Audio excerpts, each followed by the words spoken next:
A Alemanha e a Espanha estão pressionando a União Europeia para avançar com um acordo de livre comércio com o Mercosul. Luca Bassani chega ao vivo direto da Europa com os detalhes para a gente. Oi, Luca, bom dia para você.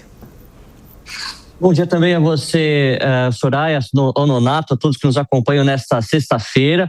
Após o anúncio da Comissão Europeia de que o acordo, a assinatura do acordo foi postergada para janeiro, depois do movimento contrário tanto da Itália quanto da França, Alemanha e Espanha, que encabeçam essa ala, que acha que exatamente o acordo deva ser atingido o mais rápido possível, continuam pressionando os seus pares, os seus demais países europeus, para que façam aquilo que seja necessário para que a Europa retome o protagonismo econômico. De acordo com a Alemanha e a Espanha, seja através do chanceler Merz ou através do primeiro-ministro Pedro Sánchez, esse acordo ele é fundamental para que os produtos industrializados europeus cheguem a milhões e milhões de pessoas. Lembrando que esse acordo ele busca criar a maior zona de livre comércio do mundo, com 722 milhões de pessoas em ambos os lados do Atlântico, e que esses entraves colocados pelo protecionismo do agronegócio acabam não olhando ao longo prazo, não olhando a imagem maior, que é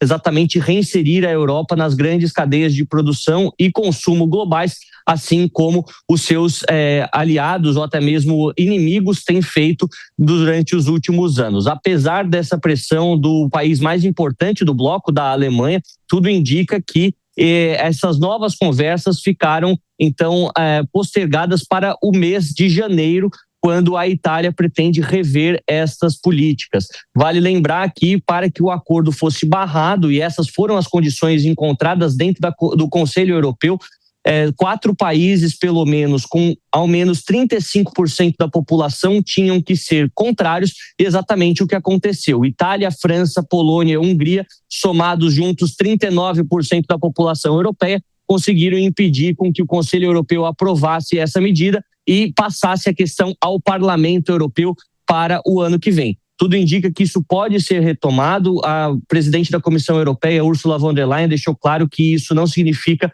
que o acordo foi enterrado ou simplesmente esquecido, mas apenas mais uma pedra neste caminho de mais de 25 anos que são sempre discutidos esses acordos, com muitos interesses pessoais de cada um dos países entrando em jogo. Óbvio que a gente vai ficar de olho nessas tratativas e como que a diplomacia, o agronegócio, os economistas brasileiros vão lidar para tentar convencer principalmente a Itália, que nesta reta final foi o fiel da balança para que o acordo não saísse do papel até o final de 2025. E o assunto deve ser retomado no final de semana, com a cúpula do Mercosul. A gente vai seguir acompanhando. Luca, obrigada pelas suas informações. Primeiro assunto aqui da nossa análise no Jornal da Manhã de hoje. Hoje conosco Jess Peixoto e também Roberto Mota. Bom dia para vocês. Jess, quem mais é que perde com, de novo, esse acordo sendo adiado, E se, na sua avaliação, esse acordo de livre comércio seria o caminho para um crescimento econômico? Bom dia, então. Quem perde é o consumidor das duas partes. Por quê? Esse acordo traria vários benefícios para os europeus, principalmente uma comida mais barata, uma qualidade de vida maior relacionada a isso, tendo em vista que o nosso agro tem um potencial de entrega e entrega muito na Europa, muito além do que os próprios produtores europeus conseguem. E é esse o grande ponto das divergências desse acordo. O protecionismo em relação ao potente e maravilhoso agronegócio brasileiro de países como França e Itália, que tiveram fortes protestos em relação a agricultores dessas regiões. E, por outro lado, sim, seria positivo que tivéssemos livre comércio em áreas industriais também, compartilhamento de tecnologia e tantas outras coisas.